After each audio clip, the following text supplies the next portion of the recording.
Tales from the Summit Part 2 with Chloe. Say hi, Chloe. Say hi, you're on camera.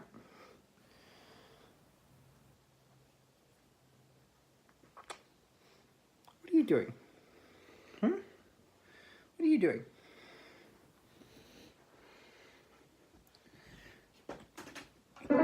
Oh! I'm sitting at a piano. Alright. Want to come say hi? Come here. Come here, Muffin. I have 2 dogs. Come here, Muffin. What? Come here. No?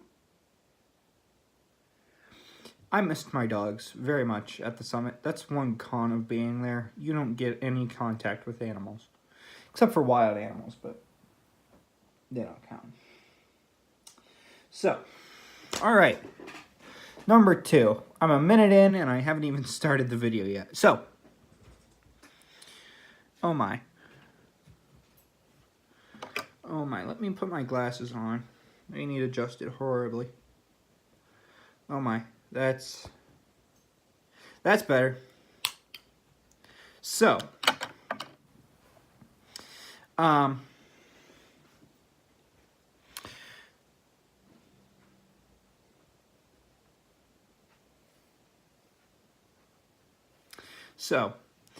day 2 of training for me was not very eventful. We went up top, we did what we were gonna do, and then we were done. Chloe!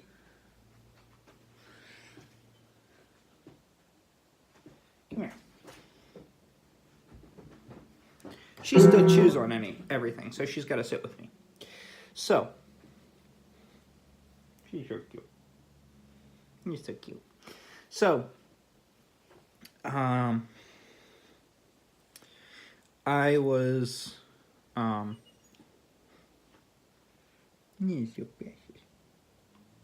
so, training day came along. I was not expected to pass.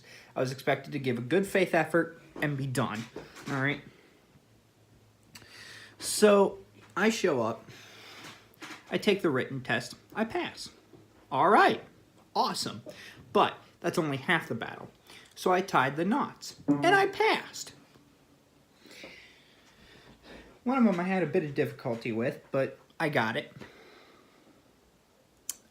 Eventually. Then I go up to do the practical portion. On the course, actually rescues and whatnot. So I get up there. And I do the assisted self-rescue. Fine. Dead simple.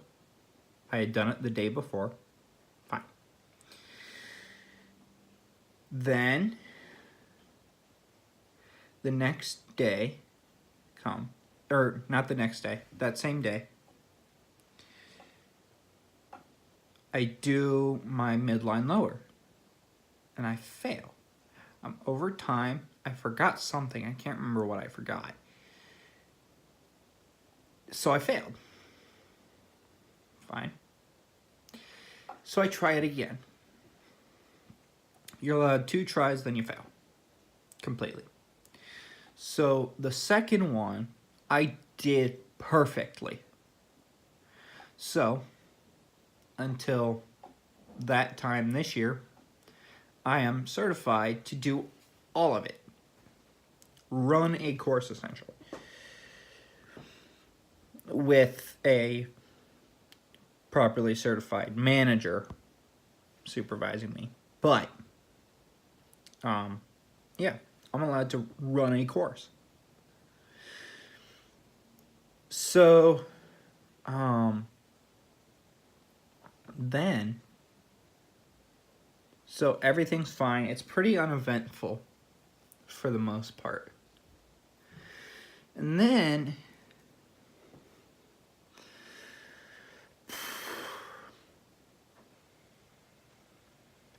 and then Venturing Fest comes along. That's what it was. So all the venturing scouts from across the country Okay, a lot of venturing scouts from across the country come in and they do their thing. You know. And I'm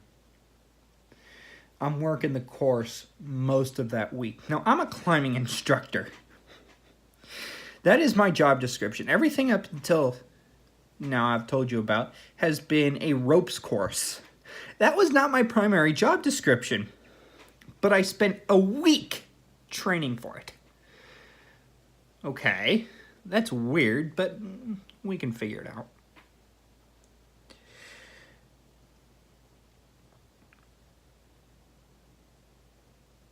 So,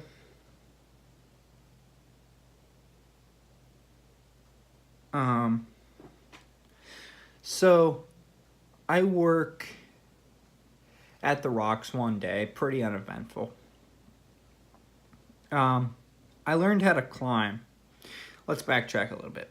So, I was told by the end of the week I had to climb at least a 5-5 route.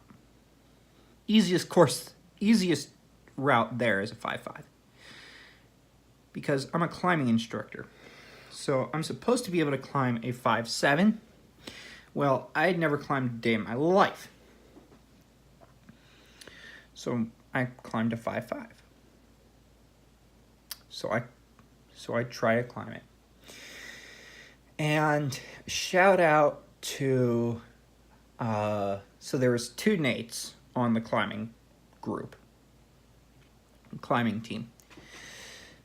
There was Nate Gerber, and there was another Nate. When I remember his name, Sellers, that was it. Nate Sellers. So Nate Gerber comes around, says, all right, I'm going to race you up this route. No, he says, let's find another route. I find it helps to get your mind off one route by climbing another one. Okay. So I climb that route.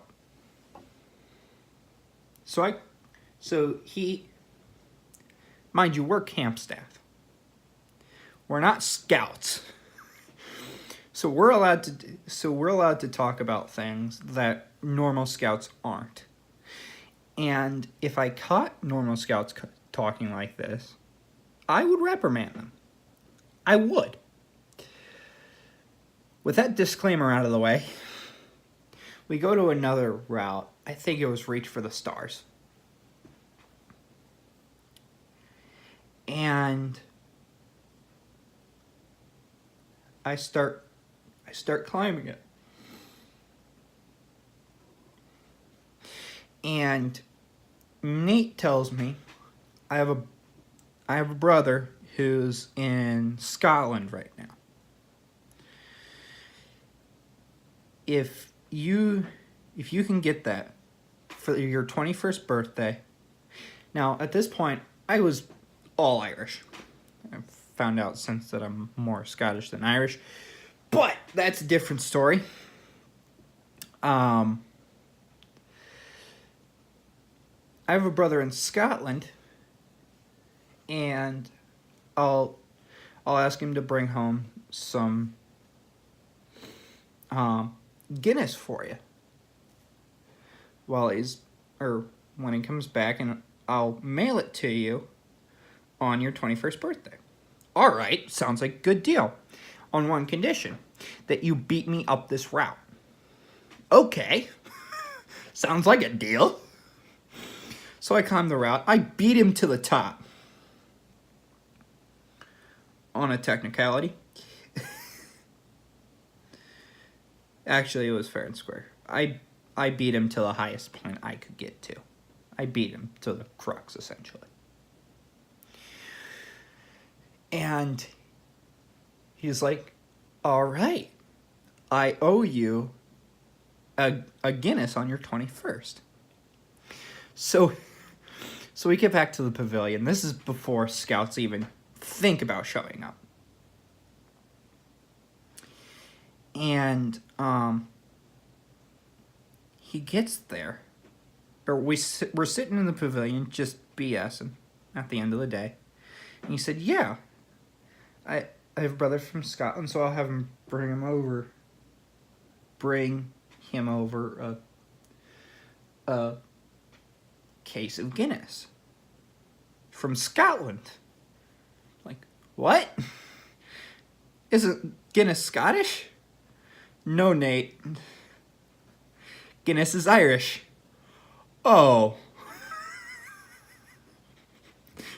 We just all started cracking up because he was the only one in the group who didn't know that.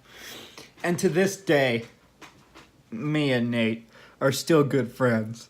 But, you know, that was a fun one. We're already 11 minutes, so I'm gonna cut this short. This is gonna go to a third part. Next time, I'm gonna talk about just rock climbing stuff. So yeah.